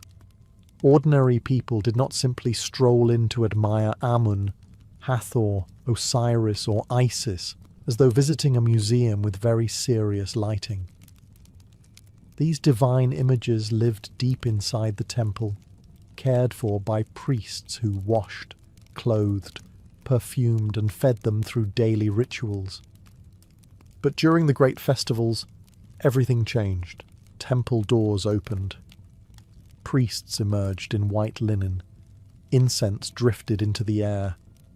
Musicians prepared their drums, rattles, flutes, and sistra, those sacred metal instruments that made a shimmering sound associated especially with goddesses like Hathor. Crowds gathered along streets and riverbanks, waiting for the rare moment when the god would leave the darkness of the sanctuary and travel among the people. The statue itself was usually concealed inside a shrine, carried on a sacred bark by priests. Even hidden, its presence was powerful. To the Egyptians, this was not a symbol being paraded for decoration. This was the god's living power moving through the world, visiting temples, blessing the land, and renewing the bond between heaven and earth. The atmosphere must have been overwhelming. Imagine farmers leaving their fields, craftsmen pausing their work, merchants closing stalls, children pushing through crowds for a better view, and nobles arriving in fine linen as if the whole kingdom had received the same invitation, which, in a sense, it had. The gods did not send personal messages, probably because Papyrus already had enough administrative suffering. These festivals mattered because Egyptian religion was built around balance. The universe depended on Ma'at, the divine order that kept the Nile flooding, the sun rising, crops growing, and society from collapsing into chaos. Rituals were not empty performances. They were maintenance for creation itself. A festival renewed the strength of the god, the legitimacy of the pharaoh, and the confidence of the people. For ordinary Egyptians, it was also one of the few times they could feel close to the divine world, normally hidden behind temple walls. They might pray, ask questions, bring offerings, sing hymns, drink beer, eat bread, and celebrate beneath banners and sunlight. A festival turned the city into a sacred stage, and for a few dazzling days, Egypt did not simply worship its gods. It watched them pass through the streets. Long before the first drum echoed through the streets, or the sacred procession stepped beyond the temple gates, the festival had already begun, not in the public squares, but behind the towering stone walls of Egypt's temples, where preparations unfolded with remarkable precision. A major religious festival could require weeks of careful planning, involving hundreds of priests, servants, musicians, craftsmen, bakers, brewers, and labourers. Nothing was left to chance. After all, if you were preparing to welcome a god, you did not want to discover at the last minute that someone had forgotten the incense. The priests were among the first to prepare themselves. Unlike the general population, temple priests followed strict rules of ritual purity before important ceremonies. They shaved their heads and bodies to remove every trace of impurity, bathed several times each day in sacred water, and washed their mouths with natron, a naturally occurring mineral salt used throughout Egypt for cleansing. Linen garments were freshly laundered, as wool was considered unsuitable for sacred rituals because it came from animals. The temple itself also underwent a transformation. Stone floors were swept spotless. Sacred halls were washed. Statues were polished, shrines repaired, and colourful banners hung throughout the courtyards. The scent of myrrh, frankincense, and kaifi, one of Egypt's most famous temple perfumes, drifted through the air as incense burners were tested for the coming ceremonies. Meanwhile, workshops buzzed with activity. Goldsmiths inspected ceremonial jewellery. Carpenters repaired the wooden carrying poles that supported the sacred barks. Scribes carefully reviewed ritual texts that had been recited for centuries. Musicians rehearsed hymns dedicated to the gods, ensuring every note matched traditions passed down through generations. Even experienced performers practiced repeatedly.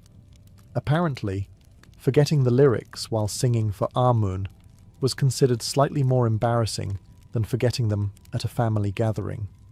Outside the temple, ordinary Egyptians prepared in their own ways. Families baked extra loaves of bread, brewed fresh beer, and cleaned their homes before the celebrations began. Many planned journeys from nearby villages, hoping to witness the procession with their own eyes. Merchants filled their stalls with food, pottery, jewellery, and small religious amulets, knowing thousands of visitors would soon flood the city. The pharaoh also played an essential role.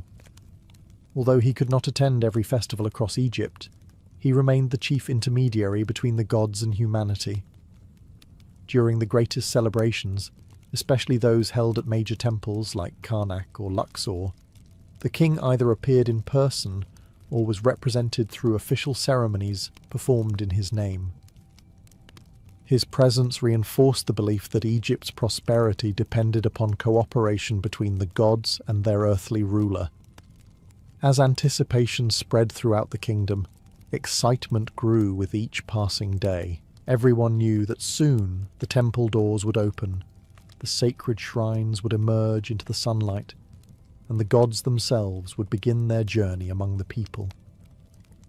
At last, the morning arrived. Before sunrise, the temple was already awake. Priests moved silently through its dimly lit halls carrying oil lamps, whose flames danced across towering columns carved with hieroglyphs. The smell of incense filled the air, mixing with the fragrance of fresh flowers that decorated the inner sanctuary. Outside the massive gates, however, silence had given way to anticipation. Thousands of people waited. Families had travelled from villages along the Nile. some arriving the evening before to secure a good place along the route. Children sat on their fathers' shoulders. Merchants squeezed between the crowds selling bread, dates, beer, and small amulets bearing the likenesses of the gods. Soldiers stood watch to keep the growing masses orderly, though excitement was becoming increasingly difficult to contain. Then the temple doors opened. A wave of chanting drifted into the streets. Musicians stepped forward first. Drummers established a slow, steady rhythm, while trumpets announced the beginning of the ceremony. Women shook bronze sistra, producing a bright metallic sound believed to please the gods, particularly Hathor. Flutes added gentle melodies that echoed against the temple walls as hymns filled the morning air. Behind them came the priests, dressed in spotless white linen. They walked barefoot as a sign of ritual purity. Some carried burning incense that sent thick clouds of sweet-smelling smoke into the sky. Others held sacred standards topped with symbols representing different gods, temple districts, or royal authority. Every movement followed traditions that had remained largely unchanged for centuries. Finally, the most important moment arrived. The sacred shrine emerged from the temple. Hidden inside was the statue of the god, invisible to almost everyone watching. The divine image rested within an elaborate wooden shrine covered in gold leaf and precious decorations. This shrine was mounted upon a ceremonial bark, complete with a curved prow and stern like a miniature boat. Long wooden poles extended from either side, allowing teams of priests to carry the entire structure upon their shoulders. The crowd erupted with joy. Many Egyptians raised their hands in prayer. Others bowed their heads as the shrine passed. Some called out personal requests for health, successful harvests, healthy children, or protection for their families. To them, this was not simply a religious parade. Their god had left the sanctuary to walk among the people, bringing divine blessings beyond the temple walls. The procession moved slowly through carefully planned routes connecting temples, shrines, and sacred landmarks. At intervals, the priests paused so offerings of bread, fruit, flowers, wine, and incense could be presented before continuing onward. Every stop carried religious significance, symbolizing ancient myths or reaffirming the relationship between the gods, the pharaoh, and Egypt itself. For a few extraordinary hours, the boundary between heaven and earth seemed to disappear. The gods were no longer hidden behind stone walls. They were travelling through the heart of Egypt itself. Although the procession through the streets was breathtaking, its most magnificent moment often came when it reached the Nile. To the ancient Egyptians, the river was far more than a source of water. It was the lifeblood of the kingdom, the highway that connected every major city, and a divine gift that made civilization itself possible. It fed the fields, carried merchants and soldiers, and, during the great festivals, became the ceremonial road upon which the gods themselves travelled. The sacred bark was at the heart of this journey. Inside the temple, the portable shrine carrying the god was designed to resemble a beautifully crafted boat. During river festivals, however, this shrine was carefully transferred onto an actual ceremonial vessel waiting at the water's edge. These magnificent boats were unlike ordinary fishing craft. Their hulls gleamed with brightly painted wood, while gilded decorations caught the sunlight, making the vessel appear almost to glow as it floated across the river. Many featured elaborate carvings of falcons, cobras, lotus flowers, or papyrus plants. Some displayed golden ram's heads for Amun, or cow horns for Hathor, immediately revealing which deity was making the voyage.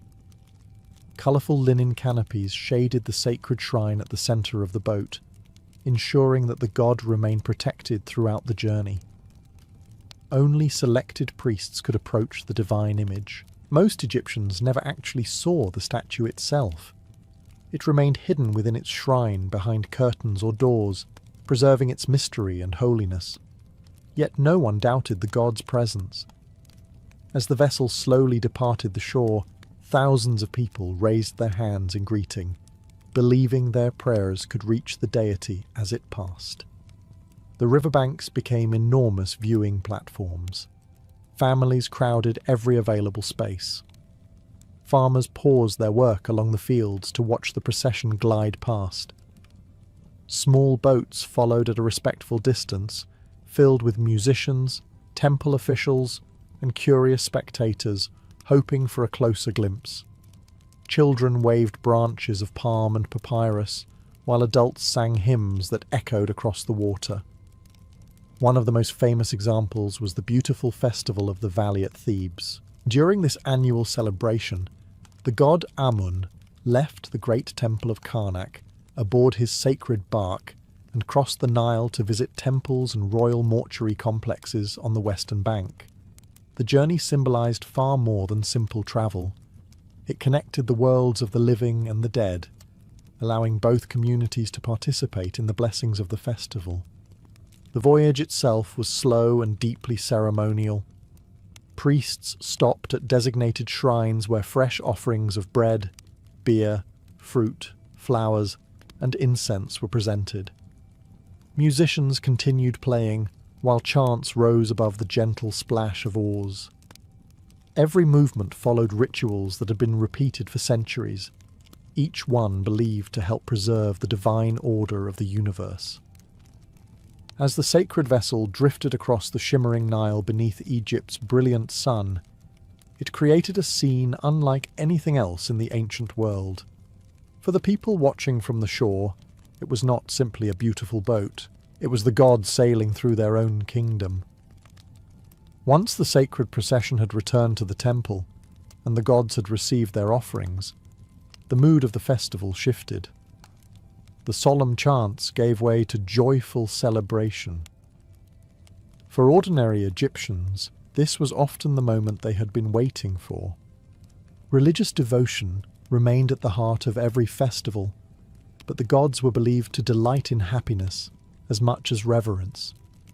A successful celebration honoured the divine not through silence alone, but through music, laughter, generous feasting, and communities gathering together in peace.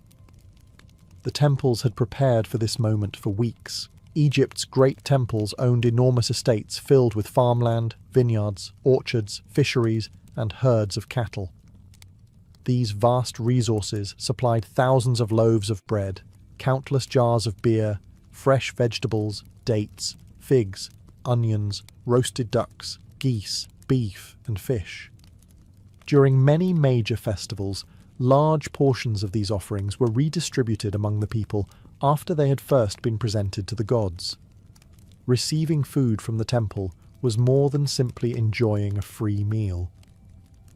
The offerings had become blessed through their presentation before the deity. Eating them symbolized sharing in the favor of the gods themselves. Every loaf of bread and every cup of beer carried both nourishment and spiritual meaning. Naturally, enormous crowds gathered. Families spread woven mats beneath palm trees, while children ran between groups carrying fresh fruit or small cakes sweetened with honey.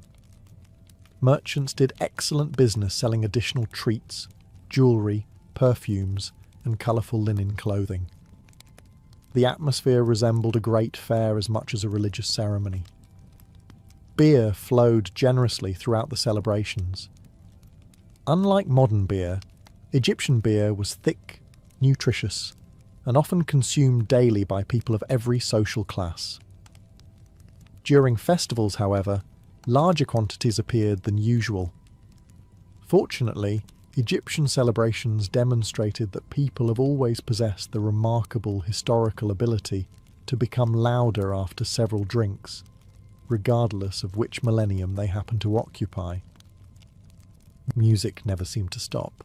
Professional musicians played harps, lutes, flutes, drums, and the shimmering sistrum from morning until evening.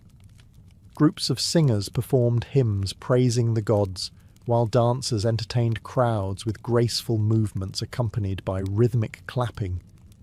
Some performers were attached permanently to the temples, spending years mastering ceremonies that had changed little over generations. The festivals also brought together people who rarely met during ordinary life. Farmers from distant villages stood beside wealthy officials from the royal administration. Skilled craftsmen, fishermen, scribes, soldiers and merchants all shared the same streets and celebrations. For a brief time, much of Egyptian society gathered around a common purpose that crossed social boundaries. As the sun slowly descended toward the western desert, the celebrations continued beneath rows of flickering oil lamps. Laughter echoed through the temple courtyards. Musicians played well into the evening, and the scent of roasted meat and incense drifted together through the warm air. For a few extraordinary days each year, Egypt was not only united by its pharaoh, it was united by the shared joy of celebrating its gods. No matter which god the people had gathered to honor, one figure always stood at the center of every great Egyptian festival: the pharaoh. To modern eyes, he may seem like simply a king dressed in magnificent robes and an impressive collection of crowns. To the ancient Egyptians, however, the pharaoh was something far greater.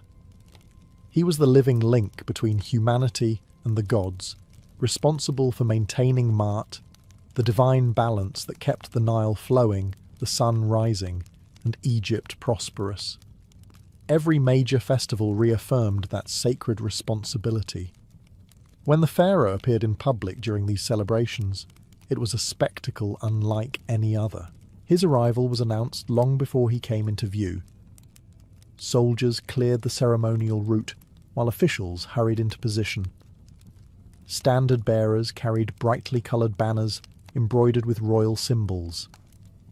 Fan bearers shaded the king with enormous ostrich feather fans, while musicians filled the air with triumphant melodies played on long silver trumpets and deep ceremonial drums. The crowd erupted with cheers. Many people had never seen the ruler with their own eyes. For villagers who had travelled days along the Nile, catching even a brief glimpse of the pharaoh was a once-in-a-lifetime experience. Some knelt as he passed. Others raised their hands in blessing, or shouted prayers for the king's long life and Egypt's continued prosperity. The pharaoh himself wore clothing reserved for sacred ceremonies. Fresh white linen symbolized purity, while elaborate jewelry crafted from gold, lapis lazuli, turquoise, and carnelian reflected the sunlight brilliantly. Depending on the occasion, he might wear the white crown of Upper Egypt, the red crown of Lower Egypt, or the famous double crown representing the union of both lands. Around his neck rested broad jewelled collars, while in his hands he carried the crook and flail, ancient symbols of kingship that reminded everyone he ruled both as protector and provider. His role during the festival extended far beyond simply making an appearance. Inside the temple, the pharaoh offered incense, wine, bread, flowers, and precious oils before the gods. Temple reliefs carved into stone walls often show the king presenting elaborate gifts to deities like Amun, Ra, Horus, or Osiris. These scenes were more than artistic decoration. Egyptians believed the rituals genuinely nourished the gods and renewed the harmony of the universe. Interestingly, the ordinary crowd rarely witnessed these sacred moments directly. The holiest rituals took place deep within the temple sanctuary, where only priests and the pharaoh could enter. What the public saw instead were the processions, ceremonies, and celebrations that surrounded these private acts of worship. Yet everyone understood what was happening behind the temple walls. If the king fulfilled his sacred duties correctly, Egypt itself would flourish. The Nile would flood at the proper time, crops would grow, the gods would remain favourable, the kingdom would continue in peace. In every grand festival, the Egyptians celebrated their gods. But they also celebrated the man they believed had been chosen to stand beside them. Among all the magnificent celebrations held in ancient Egypt, none better demonstrated the power of religion, royalty, and spectacle than the festival of Opet. Held each year in the city of Thebes, the festival honoured Amun, the king of the gods, along with his divine family, Mut and Khonsu. But beneath the music, processions and celebrations lay a deeper purpose. Opet was not simply about honouring the gods, it was about renewing the pharaoh himself. To the Egyptians, even a mighty ruler required divine approval. Without the blessing of Amun, the pharaoh was simply another man. During Opet, the god symbolically renewed the king's right to rule, reminding the entire kingdom that royal authority came directly from the heavens. The celebration began at the vast temple of Karnak. Hidden inside richly decorated shrines, the statues of Amun, Mut, and Khonsu were carefully placed upon their sacred barks. Priests lifted the heavy vessels onto their shoulders as musicians struck up triumphant melodies. Clouds of incense drifted toward the towering pylons, while thousands of spectators packed every available space around the temple.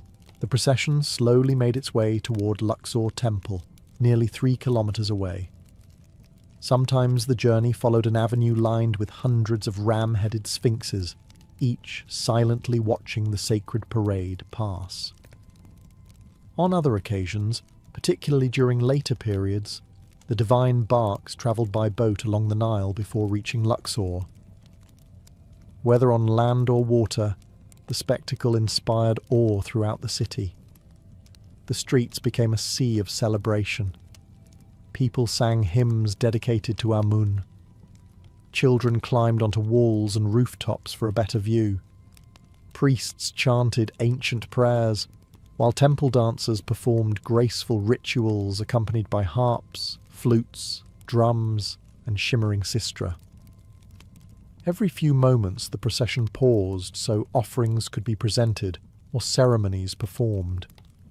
The festival itself could last for days and, under some pharaohs, nearly a month. Imagine an entire city celebrating for weeks. Even modern holiday planners might politely suggest everyone take a short nap somewhere around day 12. When the procession finally reached Luxor Temple, the most sacred ceremonies took place behind closed doors. Only the highest-ranking priests and the pharaoh entered the inner sanctuary. There, hidden from public view, mysterious rituals reaffirmed the divine relationship between Amun and the king. Exactly what occurred remains uncertain, as many ceremonies were deliberately kept secret. That mystery only strengthened the festival's sacred reputation. Outside, however, the celebrations never stopped. The crowds continued feasting, drinking beer, listening to musicians, and filling the streets with laughter while they waited for the gods to emerge once more. When the sacred barks finally began their return to Karnak, the message was clear. The gods had once again blessed Egypt. The pharaoh's rule had been renewed, and the kingdom could look forward to another year under the protection of both heaven and the Nile. Not every Egyptian festival was filled only with music, dancing, and grand processions through crowded streets. Some celebrations carried people somewhere quieter. Across the Nile, beyond the fertile fields, and into the great cemeteries where generations of Egyptians rested beneath the desert sands. To the ancient Egyptians, death was never considered the end of life. It was simply another stage of existence. The dead continued living in the afterlife, provided they were remembered, honoured, and supplied with offerings from the world of the living. Festivals gave families the perfect opportunity to strengthen that connection. One of the most beloved was the beautiful Festival of the Valley. Each year, after the sacred bark of Amun crossed the Nile from Karnak, the god visited the temples and royal tombs on the western bank of Thebes. This was no ordinary journey. The west was where the sun disappeared each evening, making it the symbolic land of the dead. As Amun entered this sacred landscape, he brought blessings not only to the living, but also to those who had already passed into eternity. Families eagerly followed. Entire households crossed the river, carrying baskets filled with bread, beer, fruit, flowers, roasted meat, cakes, and jars of wine. They visited the tombs of parents, grandparents, spouses and children, cleaning the entrances and decorating them with fresh garlands of lotus blossoms. Incense burned beside offering tables while prayers were spoken aloud, ensuring that the spirits of loved ones continued to receive nourishment in the next world. Rather than mourning, many families treated the occasion as a joyful reunion. Before the rise of classical Greece, before Athens built the Parthenon or Sparta trained its famous warriors, another civilization was already flourishing in the middle of the Mediterranean. On the island of Crete, surrounded by brilliant blue water, the Minoans created one of Europe's earliest great civilizations. Their palaces were filled with colourful frescoes, their merchants sailed hundreds of miles across open seas, and their artists produced works so lively that they still seem to move nearly 4,000 years later. Yet among all the dolphins, fish, shells, and sea plants decorating their world, one creature appears again and again. The octopus. It curls around elegant pottery. It stretches across palace walls. Its twisting tentacles wrap themselves around jars, cups, and vases with remarkable confidence, almost as if the artist simply allowed the animal to wander freely across the surface. Looking at enough Minoan art, you begin to suspect the octopus had an exceptionally successful public relations campaign. Why this fascination? Unlike many ancient civilizations, the Minoans left us no readable historical records explaining their beliefs. Their writing system, known today as Linear A, has never been fully deciphered. We can admire their artwork, excavate their cities, and study their objects, but the artists themselves remain frustratingly silent. They left us pictures instead of explanations. One thing, however, is immediately obvious. The sea shaped every aspect of Minoan life. Crete sits at the crossroads of the eastern Mediterranean, perfectly positioned between mainland Greece, Egypt, Anatolia, Cyprus, and the Near East. Rather than viewing the sea as a dangerous barrier, the Minoans treated it as a highway. Their ships carried olive oil, wine, pottery, textiles, and finely crafted goods across hundreds of kilometres, bringing back copper, ivory, precious stones, and ideas from distant civilizations. Every morning, fishermen launched their boats into calm coastal waters, while merchant vessels prepared for longer journeys. Harbours buzzed with activity as sailors repaired ropes, loaded cargo, and studied the changing winds. Children grew up watching ships disappear over the horizon, knowing they would eventually return carrying stories from lands they had never seen. Life inland was never truly separated from the coast. Even the great palace of Knossos, several kilometres from the shoreline, was deeply connected to maritime trade. Wealth flowed inland from the ports, filling storerooms with imported treasures and giving artists access to pigments, materials, and inspiration from across the Mediterranean. Perhaps that explains why Minoan art feels so different from that of many neighbouring civilizations. While others often celebrated kings marching to war or rulers towering over defeated enemies, Minoan artists looked toward the sea. They painted creatures in motion, captured the rhythm of waves, and filled their world with life rather than conquest. And no creature embodied that living, flowing world more perfectly than the octopus, whose graceful tentacles would become the unmistakable signature of an entire civilization. Once archaeologists began uncovering the buried palaces and towns of ancient Crete, they noticed something impossible to ignore. The octopus was everywhere. It appeared on elegant wine jugs, storage jars, pouring vessels, drinking cups, and delicate flasks no larger than a modern coffee mug. It stretched across pottery with such confidence that its tentacles often reached from one side of the vessel to the other, wrapping around curved surfaces as though the animal itself had decided to explore the clay. This artistic style became so distinctive that archaeologists eventually gave it a name, the marine style. It flourished during the late Minoan period, around the 16th and 15th centuries before Christ, and remains one of the greatest achievements of Bronze Age art. Unlike earlier pottery, which relied heavily on repeating geometric patterns and orderly designs, marine-style pottery seemed alive.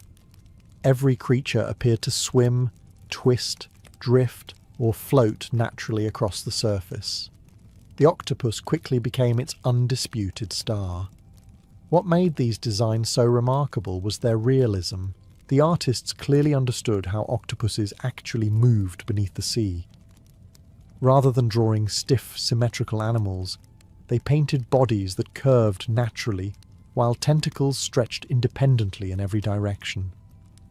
Some curled around handles, others disappeared behind the vessel before emerging again on the opposite side. The shape of the pot itself became part of the artwork, allowing the octopus to embrace the object almost like a living creature. It was an astonishingly modern approach to design. Creating these masterpieces required extraordinary skill. First, potters carefully shaped the clay using fast-spinning wheels, producing remarkably thin and balanced vessels. After the pottery dried to the correct consistency, painters applied dark mineral pigments with fine brushes. Every tentacle had to be planned carefully because mistakes were almost impossible to erase. One poorly placed arm, and your magnificent sea creature suddenly resembled an extremely confused piece of seaweed. Fortunately for history, most Minoan artists seem to have avoided that problem. The octopus rarely appeared alone. Swimming beside it were dolphins, flying fish, nautilus shells, sea urchins, starfish, coral, and delicate marine plants. Empty spaces were filled with curling seaweed or graceful spirals, creating compositions that never felt crowded despite their complexity. Everything flowed together with remarkable harmony, as though the entire underwater world had been captured during a single peaceful moment. Interestingly, no two octopuses are exactly alike. Each artist introduced subtle differences in posture, movement, and arrangement. Some animals spread their arms dramatically across the entire vessel, while others appeared calm and compact. This individuality suggests that Minoan painters valued creativity rather than simply copying standard templates. Today, these vessels sit behind museum glass, admired by millions of visitors.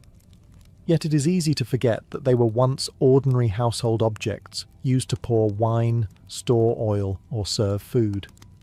The Minoans transformed everyday pottery into moving works of art, proving that even an ordinary storage jar could become a celebration of the sea.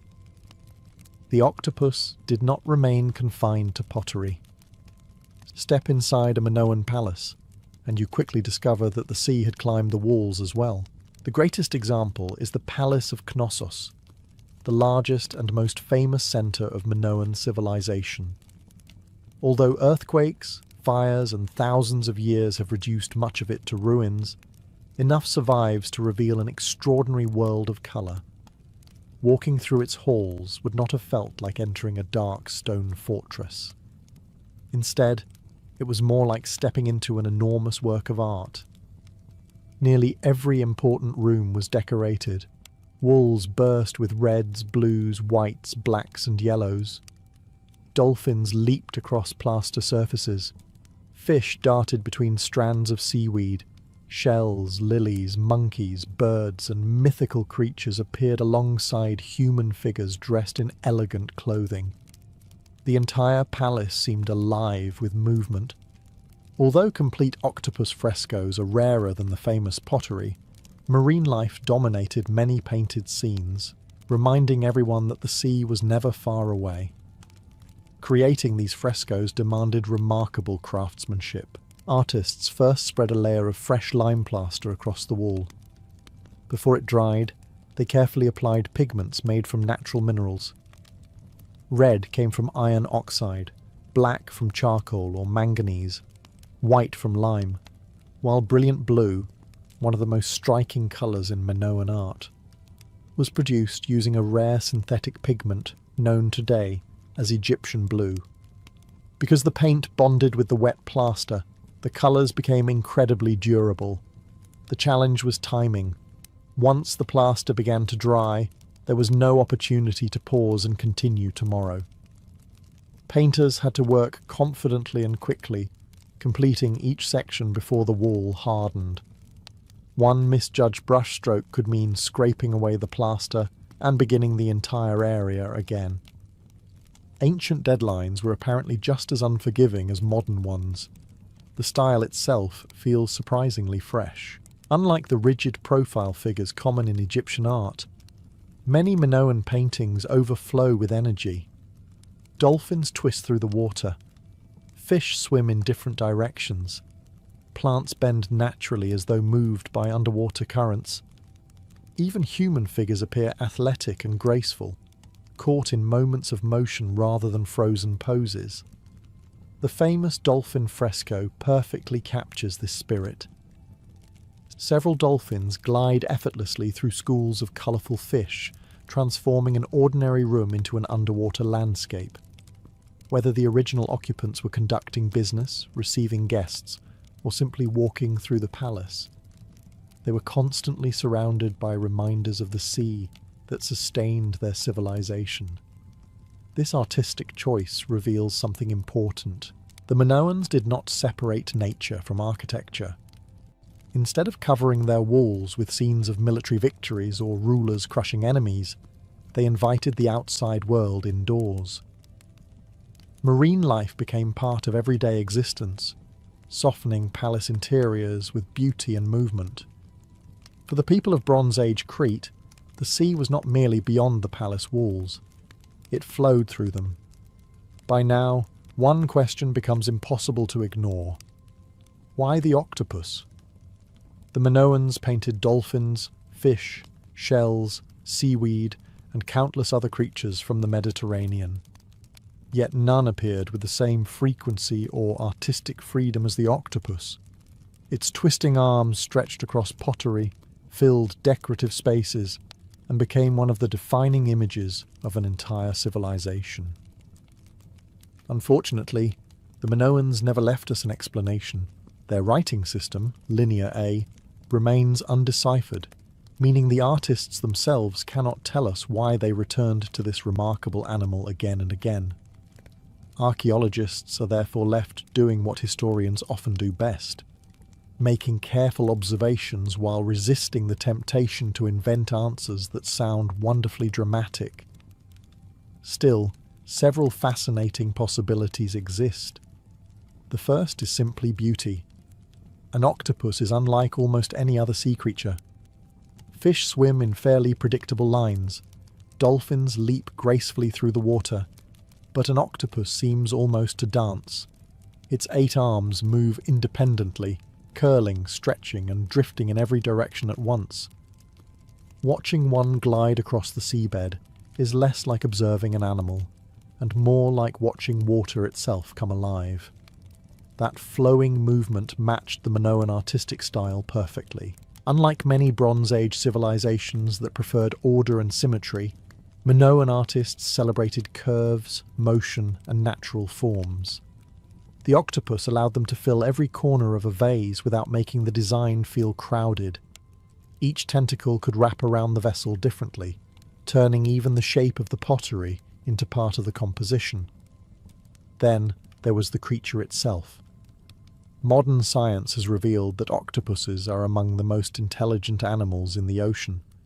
They solve problems, escape enclosures, recognize patterns, and even use tools. The Minoans could not have known all of this, of course, but experienced fishermen certainly understood that octopuses were unusually clever and difficult to catch. Their ability to change colour may also have captured the imagination. An octopus can alter both its colour and the texture of its skin within moments, blending almost perfectly into rocks, sand or coral. To ancient observers, such transformations must have seemed almost magical. A creature that appeared one moment and vanished the next naturally inspired curiosity. Some scholars believe the octopus may even have carried symbolic meaning. Its 8 spreading arms could represent abundance, the reach of the sea, or the interconnected nature of the Mediterranean world that sustained Minoan trade. Others suggest it simply reflected the importance of fishing and everyday coastal life. The truth is that we cannot say with certainty, and perhaps that uncertainty makes the image even more intriguing. One thing, however, is beyond doubt. The Minoans did not paint the octopus because it was frightening. Unlike later civilizations that often celebrated dangerous beasts or mighty warriors, they seemed captivated by elegance rather than power.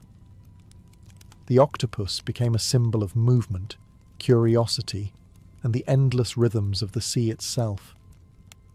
4,000 years later, its silent dance across Minoan pottery still asks the same unanswered question. What did the artists see that we are still trying to understand? The Minoans did not simply admire the sea, they mastered it. While many Bronze Age civilizations looked inward toward rivers and fertile plains, the people of Crete looked outward across the Mediterranean. The sea was not a barrier separating them from distant lands. It was the road that connected them to the world. Every harbour on the island buzzed with activity. Merchant ships arrived carrying copper from Cyprus, gold from Egypt, ivory from Africa, tin from distant trading networks, and precious stones from the Near East. In return, Minoan sailors exported fine pottery, olive oil, wine, textiles, perfumes, and beautifully crafted luxury goods. Their influence reached mainland Greece, the Cycladic Islands, Anatolia, the Levant, and even the great kingdoms along the Nile. For a civilization living almost entirely by the sea, marine life became impossible to separate from daily existence. Children grew up watching fishermen untangle their nets before sunrise. Sailors learned to read the wind, the currents, and the changing colour of the water. Harbour workers loaded ships with enormous clay storage jars, while merchants negotiated prices in several different languages. Every successful voyage brought wealth back to Crete, and every departing ship carried a small piece of Minoan culture across the Mediterranean. The octopus naturally became part of this maritime world. Fishermen caught them in rocky coves around the island, where octopuses hid inside crevices or beneath stones during the day. Even today, the waters surrounding Crete remain home to large populations of these remarkable animals. Bronze Age sailors almost certainly encountered them regularly while diving, fishing, or gathering shellfish along the coast.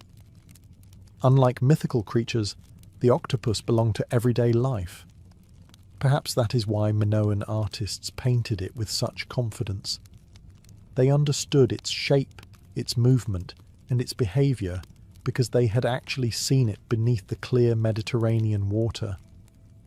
Their artwork feels less like fantasy and more like careful observation. Some historians have even suggested that the sea itself became central to Minoan identity. Unlike Egypt, whose civilization revolved around the Nile, or Mesopotamia, which depended upon great rivers, Crete relied on ships. Prosperity arrived by sail. New ideas arrived by sail. Foreign visitors arrived by sail. Even news from distant kingdoms crossed the water long before it reached inland civilizations. The sea offered opportunities, but it also demanded respect. Storms could appear with little warning. Strong winds might delay voyages for days. Navigation depended upon experience, the stars, familiar coastlines, and generations of accumulated knowledge. There were no compasses, no accurate maps, and certainly no helpful voice announcing, "Recalculating route." Yet somehow, the Minoans built one of the greatest trading networks of the Bronze Age. Their ships stitched together distant civilizations, carrying not only goods, but also artistic ideas, technologies, and cultural traditions. Perhaps that is why their artists filled their palaces and pottery with creatures of the sea. For the Minoans, the Mediterranean was not merely where they lived, it was who they were. The octopus may have become the star of Minoan art, but behind every graceful tentacle stood a remarkably skilled human hand. The artists of Bronze Age Crete rarely signed their work. Unlike later Greek sculptors or Renaissance painters, they left no names carved into stone or painted onto pottery. We do not know who created the famous marine-style vases or decorated the palace walls of Knossos, yet their anonymous craftsmanship has survived nearly 4,000 years, quietly outliving the names of many kings. Their workshops were places of constant activity. Potters, painters, sculptors, metal workers, and seal engravers often worked side by side, each specializing in different crafts while sharing techniques and ideas. Apprentices likely began as children, spending years preparing clay, grinding pigments, gathering firewood for kilns, and observing experienced masters before ever being trusted with a brush. Patience was perhaps the most valuable tool in the workshop. Everything began with clay. Crete possessed excellent natural clay deposits, but raw clay could not simply be shaped immediately. It first had to be cleaned of stones and plant material, mixed carefully with water, and kneaded until it reached the perfect consistency. Too wet, and the vessel would collapse. Too dry, and it might crack before reaching the kiln. Once prepared, the clay met the potter's wheel. The Minoans had mastered fast wheel pottery, allowing craftsmen to produce remarkably thin and elegant vessels. Watching an experienced potter must have seemed almost magical. Within minutes, an ordinary lump of earth transformed into a perfectly balanced amphora, jug, or cup beneath steady hands that had repeated the same movements thousands of times. Only after the vessel dried slightly could the painter begin. Using brushes made from plant fibers or animal hair, artists applied mineral-based slips that would turn deep brown or black during firing. Every octopus had to be painted with remarkable confidence. There was little room for hesitation. A single awkward line could spoil the flowing movement that defined marine-style pottery. Perhaps most impressive is the freedom these artists allowed themselves. Ancient Egyptian painters followed strict artistic rules that changed very little over centuries. Human figures appeared in carefully prescribed poses, with heads in profile and shoulders facing forward. Minoan artists, by contrast, seemed far less interested in rigid formulas. Their sea creatures twist naturally, dolphins leap through waves, lilies bend in the wind, and octopuses stretch wherever the shape of the vessel invites them. Even their colours reflected careful experimentation. Red, white, black, yellow, and brilliant blue pigments came from carefully prepared minerals. Fresco painters worked rapidly onto wet plaster before it hardened, while potters relied on precisely controlled kiln temperatures to achieve the rich contrasts that still amaze museum visitors today. The result was art unlike anything else in the Bronze Age. It combined technical precision with remarkable imagination, proving that the Minoans were not simply talented craftsmen. They were artists who understood that the greatest designs are those that feel alive. As remarkable as the octopus was, it was never alone. Look closely at Minoan art, and you enter an entire underwater world. Dolphins leap joyfully across palace walls. flying fish skim above painted waves. Nautilus shells curl into perfect spirals. Starfish spread across pottery, while delicate seaweed sways between coral and drifting marine plants. Every surface seems alive with movement. It is almost as though the artists wanted to bring the Mediterranean indoors. The famous dolphin fresco from Knossos remains one of the finest examples. Bright blue dolphins swim effortlessly among schools of small fish, transforming what may have been a royal apartment into an underwater paradise.